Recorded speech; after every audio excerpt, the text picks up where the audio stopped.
जब मैं अपनी यूनिवर्सिटी लाइफ में थी तो हर दिन एक लड़का पिटता था मेरे से। यानी कि बहुत लड़के पिटे हुए आपके हाथ। बहुत लड़के पिटे हुए। मैंने अपने शौहर को कह दिया कि आप मेरी तरफ से शादी कर सकते हैं, ऊपर वाला पोर्शन भी आपको दे दूंगी। आपके हस्बैंड ने आपके कभी पाँव दबाए? हर दूसरे तीसरे दिन। ओके जी, एक प्यारी सी लड़की यहाँ पे मौजूद है। पहला इंटरव्यू हम इनसे करेंगे। सना अमजद हमारे साथ इस वक्त हैं। इनसे गपशप लगाएंगे। जी अस्सलाम वालेकुम। वालेकुम अस्सलाम। कैसी हैं आप? मैं ठीक सज्जल, आप कैसी हैं? मैं बिल्कुल ठीक। अभी एनर्जी बूस्ट होएगी, पहला इंटरव्यू ना इसलिए कम एनर्जी है। अच्छा खैर, आप बताएं जी कैसा चल रहा है काम वगैरह? अल्लाह का शुक्र है, बहुत अच्छा जा रहा है, बड़ा मज़ा आ रहा है। आज मौसम भी बड़ा अच्छा है और लोगों के साथ गपशप करने में और आपके साथ गपशप करने में मुझे लगता है बहुत मज़ा आने वाला है। ओह माय गॉड। अच्छा, लड़कियों को भी मज़ा आता है लड़कियों से गपशप लगाने? हाँ ना, तो सही, जो गॉसिप्स हैं वो लड़कियों के साथ ही होती है। ऐसे ही है। अच्छा, आप सबसे ज़्यादा ज़िंदगी में गॉसिप्स किसके साथ करती? शादी से पहले बहनों के साथ होती थी, शादी के बाद अब मियाँ के साथ होती है। मियाँ के साथ करती है। लेकिन यार ये तो बताइए, शादीशुदा लग क्यों नहीं रही हैं आप? यार नहीं लग रही? नहीं। सब यही कहते हैं। क्या खाती हैं? क्या मतलब क्रीमें मिक्स करके खा जाती हैं या क्या मतलब? बस मैं अपनी डाइट का ख्याल रखती हूँ। मैं खाती बहुत हूँ लेकिन पोर्शन कंट्रोल खाती हूँ और जो खाती हूँ वो बर्न करती हूँ। मैं सुबह जो है वर्कआउट करती हूँ और शाम में वॉक करती हूँ, दैट्स इट। वॉक आपकी इंटरव्यू करते करते ही हो जाती? हाँ, 3-4 घंटे तो ऐसे ही नहीं, लेकिन इस दौरान भी बड़ा खाती हूँ। अभी आने से पहले जो है मैंने यहाँ पे, गर्मी बहुत ज़्यादा थी, मैंने पहले एक फालसे का जूस पिया 1 गिलास, फिर उसके बाद मैंने चना चाट खाया, फिर मैंने शॉर्मा खाया है। हेल्दी हेल्दी खा। हाँ, और मैंने फिर शॉर्मा इज़ नॉट हेल्दी। हाँ, लेकिन मैंने खा लिया और उसके बाद मैंने जो है, आप कह लें कि कभी आपने गधे का गोश्त खाया हो? पता नहीं क्या क्या खा लिया, हो सकता है खाया हो। पाकिस्तान में सब कुछ मिलता है। अच्छा, सब कुछ मिलता है। कभी कुछ गधे की आवाज़ निकाली हो मुंह से फिर खाने के बाद? नहीं नहीं, अल्लाह का शुक्र है ऐसा हुआ नहीं है, लेकिन हॉस्पिटल ज़रूर पहुंचे हैं तो पता चल गया यार आज कोई गधा या मेंढक खा के आए हैं। अरे अल्लाह जी, उसका आपकी ज़िंदगी पे असर कितना पड़ा हॉस्पिटल जाने के अलावा? ज़िंदगी पे तो असर नहीं पड़ा, लेकिन ये है कि डेफिनेटली जब आप बीमार होते हैं तो आपकी एनर्जी बहुत ज़्यादा डाउन हो जाती है। आपका पूरा घर मुतासिर होता है, बच्चे डिस्टर्ब होते हैं, फैमिली डिस्टर्ब होती है, तो एक खातून तो बीमार होना अफोर्ड कर ही नहीं सकती ना। ऐसे ही है। अच्छा, ये सना डाडी खातून इसलिए बोलूँगी कि ये जो इर्द गिर्द लोग खड़े होते हैं ना, थप्पड़ वप्पड़ मार देती होती है, तो इसलिए बदतमीजी नहीं करनी कभी आपने इससे, है ना? नहीं यार, ऐसी बात नहीं है, मैं बहुत स्वीट हूँ। मेरा जो सवाल था इनसे थप्पड़ क्यों मारा था वो मैंने आखिरी इंटरव्यू में, इनके ही इंटरव्यू मैंने पूछ लिया था। अच्छा, मुझे अब आपसे ये सवाल है कि प्यार से आपको डर लगता है या थप्पड़ से? यार थप्पड़ मार मूर देती हूँ, पड़ा कभी नहीं है। आज तक कितने लोगों को आपने थप्पड़ मारा हुआ है? और सच बताना। मैंने, जब मैं अपनी यूनिवर्सिटी लाइफ में थी तो हर दिन एक लड़का पिटता था मेरे से। आप क्या गुंडागर्दी करती थी यूनिवर्सिटी में? ये सारे आपको क्यों तंग करते थे? यार बस ऐसे ही है, मतलब कुछ लड़कियां होती है ज़ुबान की तेज़, कुछ होती हैं हाथ की तेज़। तो मैं हाथ की तेज़ थी, ज़ुबान उतनी चलती नहीं थी, तो हाथों का इस्तेमाल करते थे।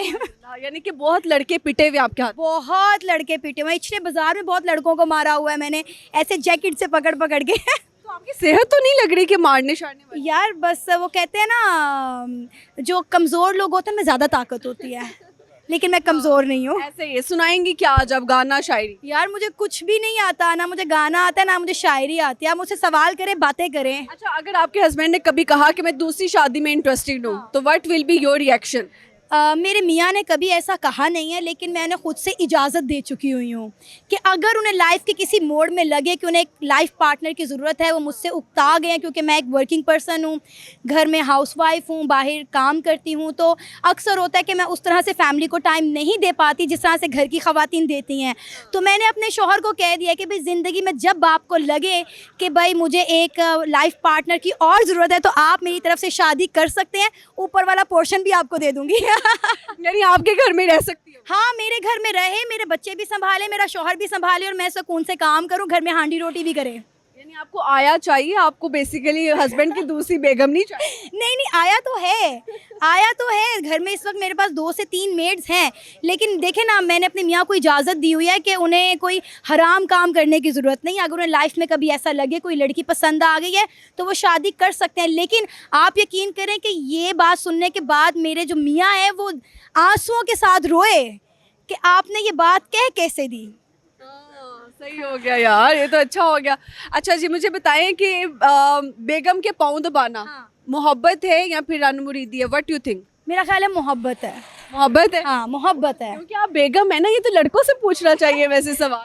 नहीं, आपके हस्बैंड ने आपके कभी पाँव दबाए? हर दूसरे तीसरे दिन। आप इतना थक के क्यों जाती है लिबर्टी से? बस हमारा काम ऐसा, और अक्सर मैं बहुत ज़्यादा जब स्ट्रेस में चली जाती हूँ तो मेरी जो लेफ़्ट वाली टांग है वो अक्सर बहुत ज़्यादा सुन्न हो जाती है और काम करना छोड़ देती है। तो मेरे जो हस्बैंड है मेरा स्ट्रेस रिलीज़ करने के लिए मेरी टांग को प्रॉपर दबाते हैं।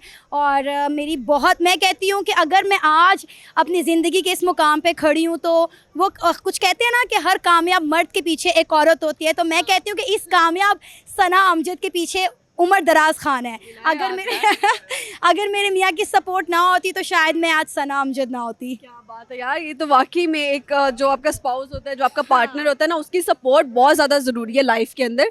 कि आप जो है सक्सेसफुल तभी होते हो जब आपका पार्टनर आपका साथ। आपको पता है मैंने बच्चों के बाद ना बहुत ज़्यादा वेट गेन कर लिया था और मुझे लगता था कि अब मेरा मीडिया का करियर ख़त्म हो चुका है, मैं आगे काम नहीं कर सकूंगी। लेकिन मेरे मियाँ ने मुझे मोटिवेट किया, उन्होंने कहा नहीं, तुमने भी मोटी लड़कियाँ देखी नहीं है, तुम कर सकती हो। उन्होंने मुझे बहुत मोटिवेट किया। इवन कि वो खुद वर्कआउट और डाइट पे बिलीव नहीं करते, लेकिन उन्होंने मुझे मोटिवेट किया कि नहीं सना तुम कर सकती हो। और इवन कि आप यकीन करें कि बहुत सारे शौहर जो है वो ख़वातीन के साथ बच्चे नहीं संभालते, लेकिन मेरे शौहर ने पैम्पर्स तक बच्चों के बदले हुए हैं। बेसिकली तो घर की बेगम वो हुई और आप शोहर हुए। बस मिलजुल के काम चल रहा है और अल्हम्दुलिल्लाह मैं जितना शुक्र अदा करूं वो कम है। मुझे नहीं लगता कि मुझे मेरे हस्बैंड से अच्छा लाइफ पार्टनर मिल सकता था। ज़बरदस्त, ये तो मोहब्बत आपकी बता रही है आपके अल्फाजों से। अच्छा मुझे बताइए, आपने कितना वेट पुट इन कर लिया था? क्योंकि मेरे दोनों सी सेक्शन थे, तो फर्स्ट बेबी के बाद मेरा पहला बेटा, बड़ा बेटा जो है 7 साल का है, जिनको नहीं पता मैं बता दूं। दूसरा बेटा मेरा 3 साल का है। तो जब मेरा फर्स्ट बेबी हुआ था तब मैंने वेट गेन नहीं किया था, लेकिन सेकंड सी सेक्शन के बाद मैंने बहुत ज़्यादा वेट गेन कर लिया था। मैं 70+ पे चली गई थी। Oh my God, it's a huge weight. और अब आप गेस करें अब मेरा वेट कितना होएगा? अब तो आप मुझे लग रही है 40, 45, 51। 51। और अभी भी ये मैंने गेन किया है, मैं 47 से 51 पे आई हूँ। चलिए, नहीं इतना होना चाहिए, इतना होना चाहिए ना। ऐसे ही है। चलिए, अच्छा लगा जी गपशप लगा के। Thank you so much. अपने फैंस को या चाहने वालों को कुछ कहना चाहें? यही कहना चाहेंगे कि बड़ी मेहनत करते हैं हम लोग आप लोगों के लिए, इंटरटेनमेंट के प्रोग्राम लाने के लिए। सज्जल मलिक देखे इतनी गर्मी में मेकअप करके मेरे साथ खड़ी हुई है, और कैमरे के आगे इतनी लाइट में खड़े होना आसान नहीं है।